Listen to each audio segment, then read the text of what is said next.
नमस्कार दोस्तों, आप लोगों का फिर से स्वागत करता हूं आपके अपने हिंदी बिब्लियोफाइल चैनल पर। उम्मीद करता हूं कि आपको ये ऑडियो बुक की सीरीज पसंद आ रही होगी।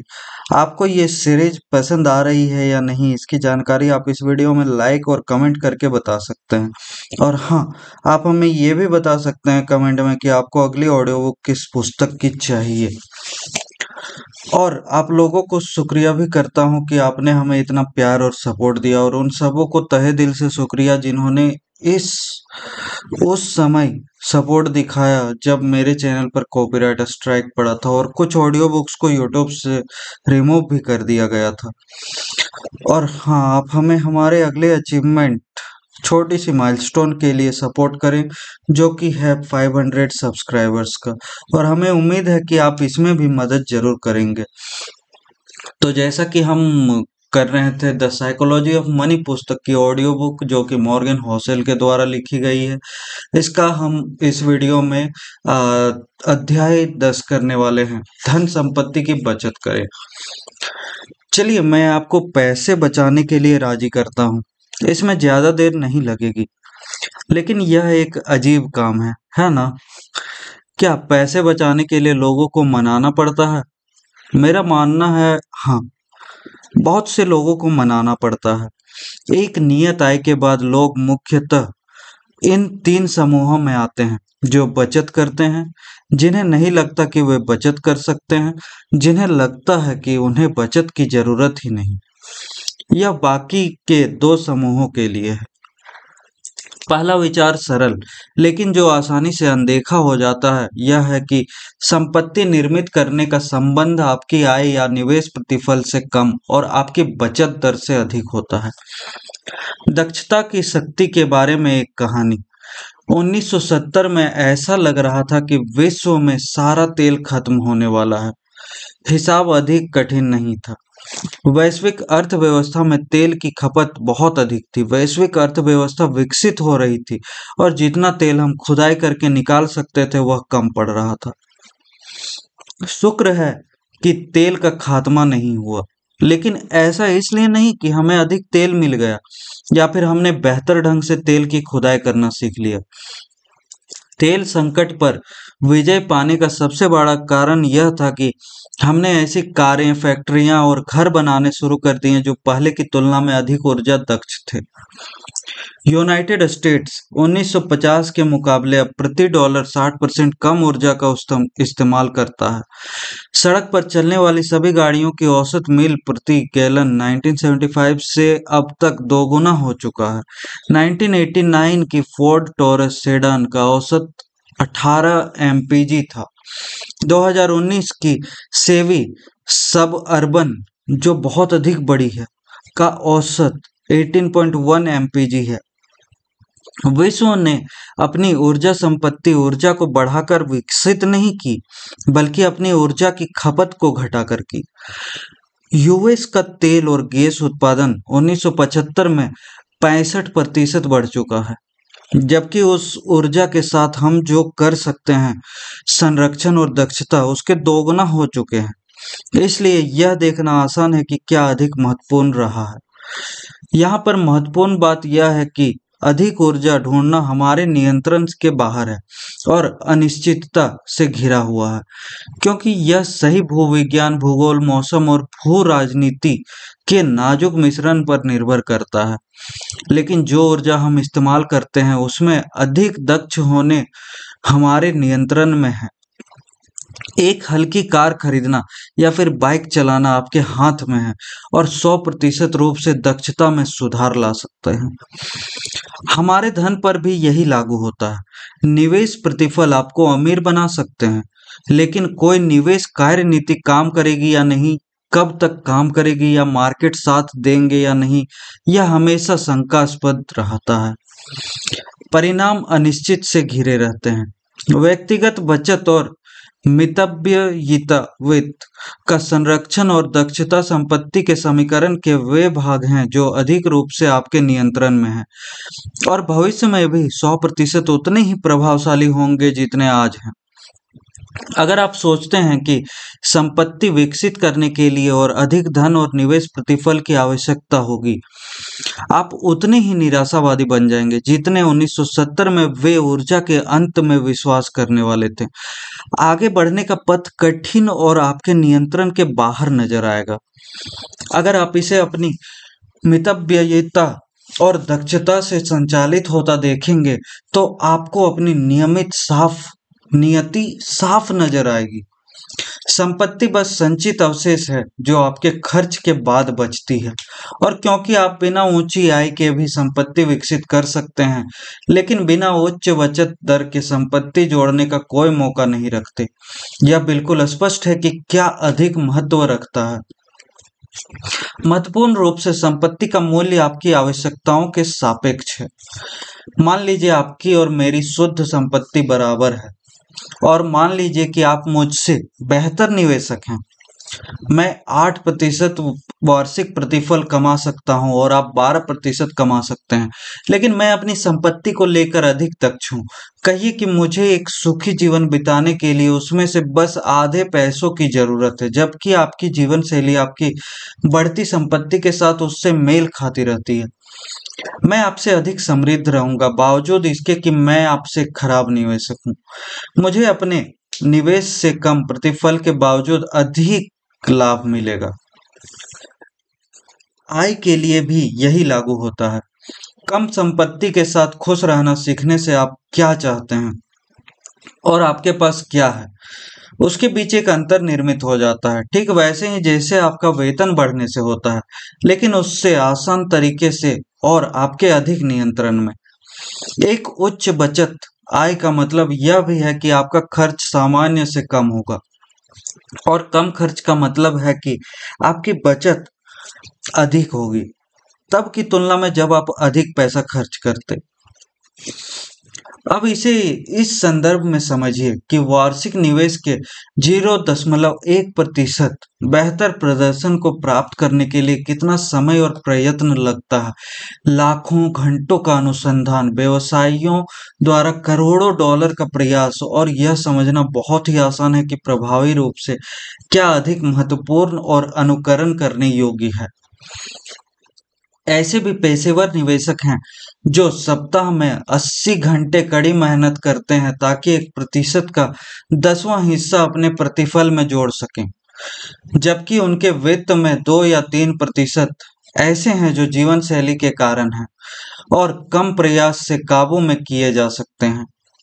बड़े निवेश प्रतिफल और अच्छी आय अद्भुत हैं जब उन्हें प्राप्त किया जा सके, और कुछ लोग उन्हें प्राप्त कर सकते हैं, लेकिन यह तथ्य कि वित्त समीकरण के एक और इतना अधिक प्रयत्न और दूसरी और बहुत कम अधिकतर लोगों के लिए एक अवसर है।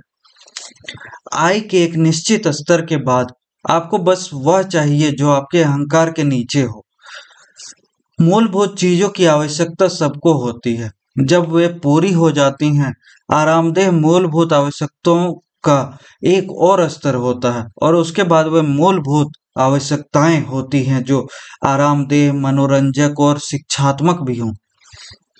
लेकिन भौतिकवाद के एक स्तर से आगे बढ़कर खर्च करना आपकी आय की ओर पहुंचते आपके अहंकार को प्रतिबिंबित करता है।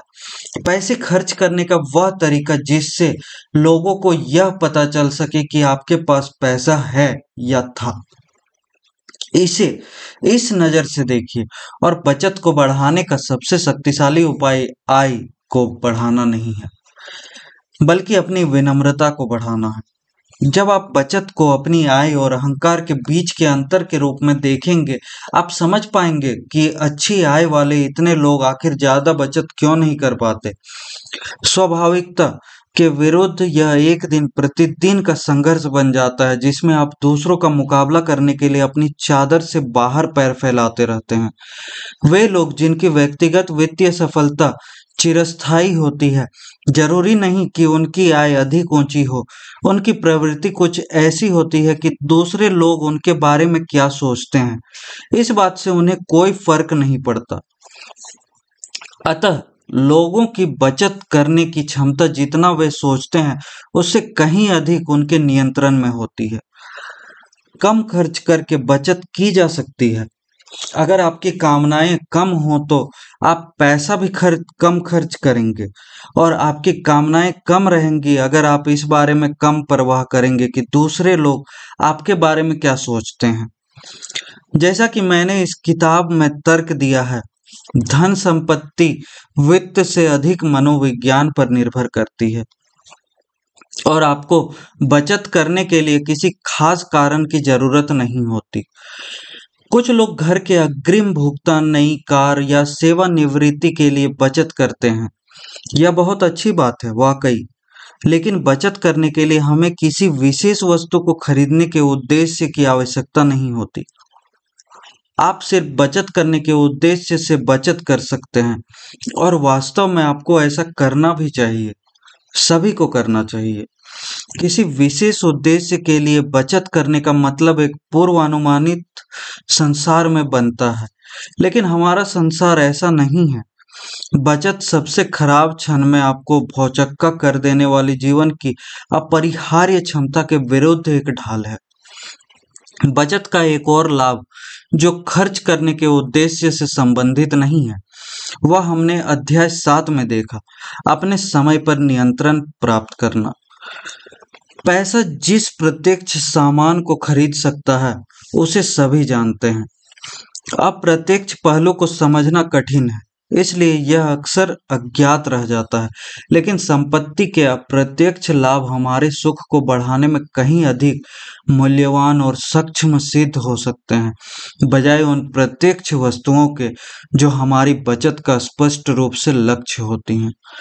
खर्च करने के उद्देश्य के बगैर की गई बचत आपको विकल्प और नम्यता के साथ साथ प्रतीक्षा करने की क्षमता और सही विकल्प दबोचने का अवसर प्रदान करती है।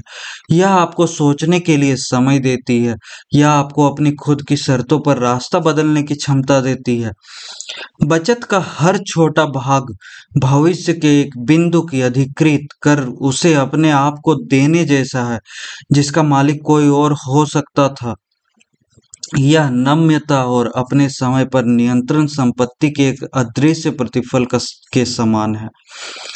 बैंक में नकद पर कितना प्रतिफल होता है, जो आपको करियर बदलने, जल्दी सेवानिवृत्त होने या चिंता से मुक्ति प्रदान करता है? मैं कहूँगा कि यह बेहिसाब है।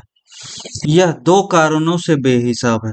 यह इतना बड़ा और महत्वपूर्ण है कि हम इसका मूल्य नहीं लगा सकते, लेकिन यह वस्तुतः भी बेहिसाब है। हम ब्याज दरों की तरह इसका हिसाब नहीं लगा सकते, और जिसे हम नाप नहीं सकते, उसे अनदेखा कर देते हैं। जब आपका आपके समय पर नियंत्रण नहीं होता, आपको अपनी ओर आने वाले हर दुर्भाग्य को स्वीकार करना पड़ता है। लेकिन अगर आपके पास नम्यता है, तो आपके पास अच्छे अवसरों के खुद आपकी ओर चल कर आने का समय होगा। यह आपकी बचत का एक अदृश्य प्रतिफल है। बैंक में हुई बचत जो 0% ब्याज देती है, एक असाधारण प्रतिफल उत्पन्न कर सकती हैं, अगर वे आपको वह नम्यता प्रदान करें जिससे आप कम आय लेकिन उद्देश्यपूर्ण रोजगार चुन सकें, या फिर निवेश अवसरों के लिए प्रतीक्षा कर सकें जब नम्यता रहित लोग बेचैन हो जाते हैं। और वह अदृश्य प्रतिफल बहुत महत्वपूर्ण होता जा रहा है। विश्व पहले अत्यधिक स्थानीय हुआ करता था। इतिहासकार रॉबर्ट गार्डन के अनुसार कुछ 100 वर्षों पहले तक 75% अमेरिकियों के पास ना तो टेलीफोन थे और ना ही नियमित मेल सेवा। इसके कारण प्रतिस्पर्धा अत्यधिक स्थानीय हुआ करती थी। औसत बुद्धिमत्ता वाला कोई कर्मी अपने कस्बे में सर्वश्रेष्ठ हो सकता था, और उन्हें सर्वश्रेष्ठ समझा भी जाता था क्योंकि उन्हें दूसरे कस्बे में किसी अधिकतर होशियार कर्मी के साथ मुकाबला नहीं करना पड़ता था। यह अब बदल चुका है। एक अत्यधिक संयुक्त विश्व का मतलब है कि वह प्रतिभा का सागर जिसमें आप प्रतियोगिता करते हैं, वह आपके कस्बे में सैकड़ों और हजारों से विश्व भर में फैले लाखों करोड़ों में पहुंच चुका है। यह विशेषकर उन रोजगारों के लिए एकदम सच है जो आपकी मांसपेशियों के बजाय आपके दिमाग पर निर्भर करते हैं।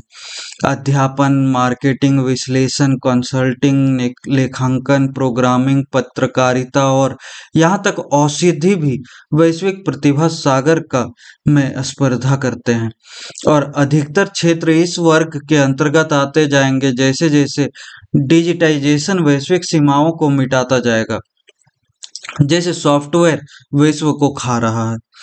उद्यम पूंजीपति मार्क एंड्रीसन ने कुछ इस तरह इसका वर्णन किया।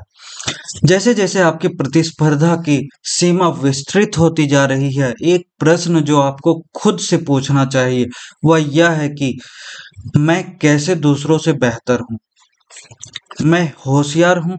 इस सवाल का एक बहुत ही खराब जवाब है, क्योंकि दुनिया में बहुत से होशियार लोग हैं।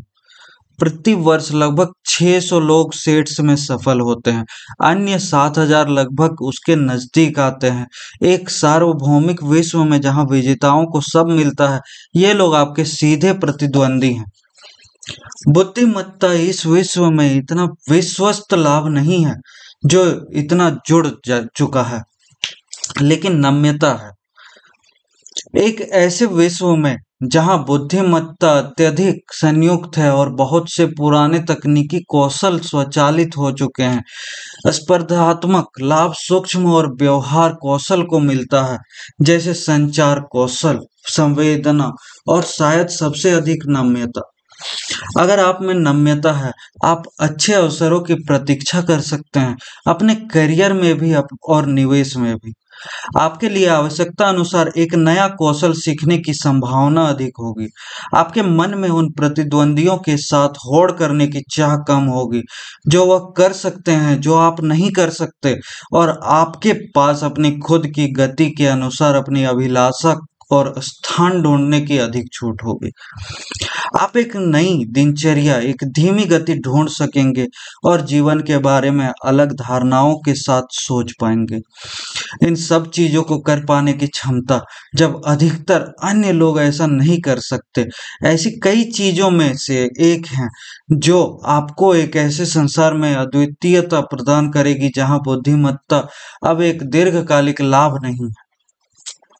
अपने समय और विकल्पों पर अधिक नियंत्रण होना विश्व की सबसे मूल्यवान मुद्राओं में से एक बनता जा रहा है।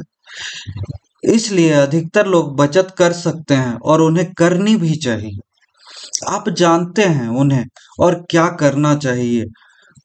इतना अधिक तर्कशील होना छोड़ देना चाहिए। मैं बताता हूँ ऐसा क्यों, जो कि बताया जाएगा अगले अध्याय में, अध्याय 11 में। तो आपको ये ऑडियो बुक कैसा लगा, आप इस कमेंट में बताएं। अगर आपको अच्छा लगा तो इसे लाइक करें, शेयर करें, और नए हैं तो सब्सक्राइब करें। और इससे हमारी छोटी सी माइलस्टोन जो कि है 500 सब्सक्राइबर्स की, वो पूरी होगी। तो इसमें आप मदद करें हमारा। इसके लिए शुक्रिया, धन्यवाद। मिलते हैं अगले अध्याय में।